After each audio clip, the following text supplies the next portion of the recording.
भिक्षु तो चला गया प्रणाम करके, लेकिन ससुर जी नाराज हो गए। ससुर जी कहते हैं, ये तुमने क्या कह दिया? मैं तो ताजा खाना खा रहा हूं, अभी तुमने ताजा बनाकर तुम लाई हो और मैं ताजा ही खाना खा रहा हूं, आज का ही खाना खा रहा हूं। ये तुमने क्या कह दिया कि मैं बासी खाना खा रहा हूं? ऐसे तो मेरी बदनामी हो जाएगी समाज में। वो भिक्षु जाएगा, वो कहेगा सेठ जी तो बासी खाना खाते हैं।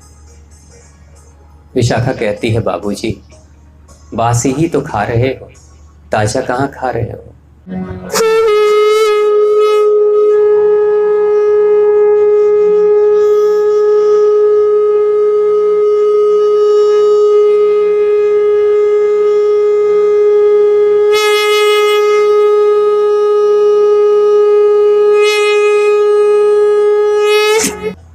एक बार की बात है, एक बहू जिसका नाम विशाखा था। विशाखा बड़े अच्छे संस्कारों वाली थी, बहुत अच्छे माता पिता के घर से वो गई थी। ऐसे घर से वो गई थी जहां हमेशा पुण्य के कार्य होते रहते थे। माता पिता निरंतर पुण्य के कार्य करते रहते थे। दिन दुखियों की सेवा करना, लोगों की मदद करना, अच्छे संदेश लोगों को देना और अच्छी सोच रखना मन में।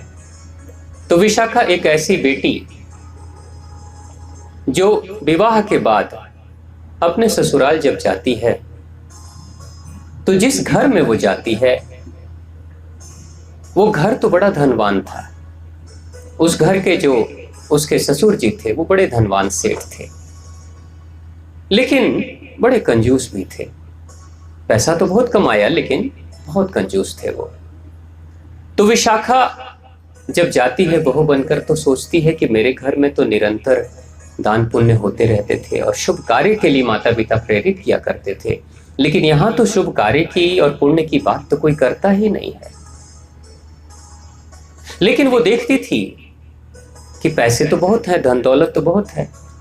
माता पिता यही कहते थे कि धन दौलत अगर तुम्हारे पास हो तो ये मत समझना कि ये हमेशा रहने वाला है, और कमाते रहना, और कमाओगे फिर भविष्य में भगवान देते रहेंगे। तो विशाखा चोरी चुपके कभी कभी घर के बाहर जब कभी कोई भिक्षु, कोई सन्यासी, कोई भिखारी आता था तो विशाखा भोजन दे दिया करती थी जाकर। तो एक दिन क्या हुआ कि ससुर जी ने देख लिया। ससुर जी देखते हैं तो विशाखा को बुलाते हैं और कहते हैं, बेटी तुम ये क्या कर रही हो? तुम हमारी गाढ़ी मेहनत की कमाई को ऐसे ही फिजूल में गवा रही हो, इससे तो हमारी दौलत कम हो जाएगी, ऐसा मत करो। विशाखा को बड़ा अजीब लगा। विशाखा के माताजी पिताजी ये कहते थे कि शुभ कार्यों में किया गया खर्च वो लौटकर फिर आता है, वो तुम्हारी आत्मा की कमाई है। जेब से तुम गरीब हो सकते हो लेकिन आत्मा से अमीर तो हो ही जाते हो पुण्य करके। यहां तो दूसरी धारा बह रही है, यहां दूसरी बात हो रही है। विशाखा को बड़ा अजीब सा लगता है। फिर भी चोरी चुप के विशाखा जब ससुर जी और घर वालों की आंख चुराकर कभी न कभी दे दिया करती थी। लेकिन एक बार बड़ी डांट पड़ी विशाखा को, और विशाखा को बोल दिया गया कि तुम्हें किसी को देना नहीं है, कुछ भी नहीं देना है, ये तो ऐसे ही मांगने वाले सब चले आते हैं और भीख मांगते रहते हैं। लेकिन विशाखा की आत्मा तो कचोट रही थी अंदर से। एक दिन की बात है, ससुर जी भोजन कर रहे थे, भोजन करने बैठे हुए थे। विशाखा ही खाना परोस कर लाई थी और खाना खिला रही थी उनको, उनके सामने ही बैठी थी, पंखा झेल रही थी। उसी समय दरवाजे पे एक भिक्षु आ जाता है, एक सन्यासी आता है। भिक्षाम देहि ऐसे करके भिक्षा की पुकार करता है कि मां भूख लग रही है, मुझे भी कुछ खाना दे दो। ससुर जी ने तिरछी आंख से विशाखा की तरफ देखा और आंख दिखाया, मैंने मना किया है, क्रोध से आंख दिखाया। विशाखा तो उठ नहीं पाई, लेकिन विशाखा वहीं बैठे बैठे कहती है कि भैया आप चले जाओ, आप चले जाओ, यहां खाना ताजा खाना नहीं है, यहां तो बासी खाना है। मेरे ससुर जी बासी खाना खा रहे हैं, बासी खाना खा रहे हैं, बासी खाना हम आपको दे नहीं सकते, ताजा खाना बना नहीं है। भिक्षु तो चला गया प्रणाम करके, लेकिन ससुर जी नाराज हो गए। ससुर जी कहते हैं ये तुमने क्या कह दिया, मैं तो ताजा खाना खा रहा हूं, अभी तुमने ताजा बनाकर तुम लाई हो और मैं ताजा ही खाना खा रहा हूं, आज का ही खाना खा रहा हूं, ये तुमने क्या कह दिया कि मैं बासी खाना खा रहा हूं।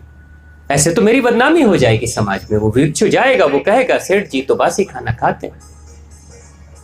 विशाखा कहती है बाबूजी बासी ही तो खा रहे हो, ताजा कहां खा रहे हो। वो कहते हैं कैसी बातें कर रही हो तुमने ही तो बनाया है। कहती है विशाखा बाबूजी ये जो धन दौलत, ये जो कमाई है ना, ये तो पहले के पिछले जन्मों के प्रारब्ध और मेहनत की कमाई के अनुसार से ये धन दौलत मिल रही है आपको।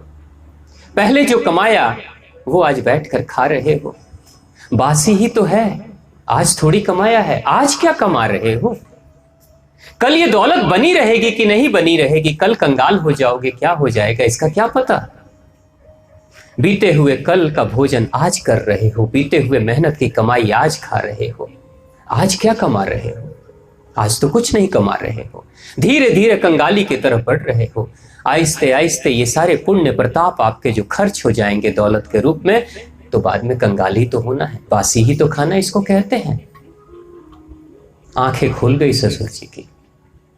कहते हैं बेटी जिंदगी में धन दौलत जब मिल गया तो हमने तो यही समझा कि हमेशा ये रहने वाला है। आज पता चला कि सच में मैं बासी ही खा रहा हूं, क्योंकि इस जन्म में मैंने इतनी मेहनत तो नहीं की है कि मुझे इतनी धन दौलत मिल जाए। निश्चित तौर से ये मेरे पिछले जन्मों की और प्रारब्ध के अनुसार से जो मेरी मेहनत की कमाई रही होगी, भगवान के तरफ से वो मिल रहा है। लेकिन इस जन्म में मैं ऐसा कोई पुण्य कार्य तो कर नहीं रहा। जो भी कमाता हूं अपने लिए कमाता हूं, अपने सुख सुविधाओं के लिए कमाता हूं, अपने बच्चों के लिए कमाता हूं, पुण्य तो नहीं कर रहा हूं। हालत वही है। कभी कभी घर के बड़े लोग अगर आंखें बंद करके रहते हैं तो घर की बेटियां, घर की बहुएं उनकी आंखें खोलने का भी कार्य करती है, क्योंकि घर चलाने का काम तो बहू का ही होता है। इस दुनिया में अगर स्त्री नहीं होती तो कोई घर नहीं बनता। पुरुष तो वो बंजारों की तरह ही रहते, घुमक्कड़ों की तरह ही रहते, जो एक जगह से दूसरे जगह चले जाते, जहां भोजन मिलता वहां चले जाते। लेकिन इस धरती पे पहली बार अगर घर बनाने का, गृहस्थी बसाने का विचार कभी आया होगा तो किसी मातृशक्ति के हृदय में ही आया होगा। माँ आद्यशक्ति, माँ भवानी, माँ जगदम्बा हमेशा कहती है जीवन में सुख हो या दुख हो, शुभ कार्य करते रहना, क्योंकि यही शुभ और पुण्य के जो कार्य होते हैं वही आपकी सबसे बड़ी दौलत होती है। हे माताएं, महत्वपूर्ण सबसे बड़ी बात जो होती है, शिक्षा तो स्कूलों में, कॉलेजों में कोई भी ले सकता है, संस्कार कोई भी नहीं ले सकता। संस्कार स्कूलों में नहीं दिया जाता, संस्कार कॉलेजों में पढ़ाया नहीं जा सकता, वो तो घर के माता पिता ही देते हैं। ऋषि मनु कहा करते थे कि 5 वर्ष की उम्र तक, 5 वर्ष की उम्र तक संतान के जो पहले गुरु होते हैं वो माता ही होती है। 5 वर्ष की उम्र तक, चाहे वो पुत्र हो चाहे पुत्री हो, माता पहली गुरु होती है। 5 से 8 वर्ष की उम्र तक पिता गुरु होता है। बच्चे का पिता उसका गुरु हो जाता है, क्योंकि 5 से 8 वर्ष की उम्र में बच्चे को अनुशासित करने के लिए सख्ती की भी जरूरत पड़ती है। पहले 0 से 5 वर्ष के लिए तो प्रेम की जरूरत पड़ती है, तो प्रेम के आंचल से माँ उसे प्यार से सहलाते हुए सिखाती है, समझाती है।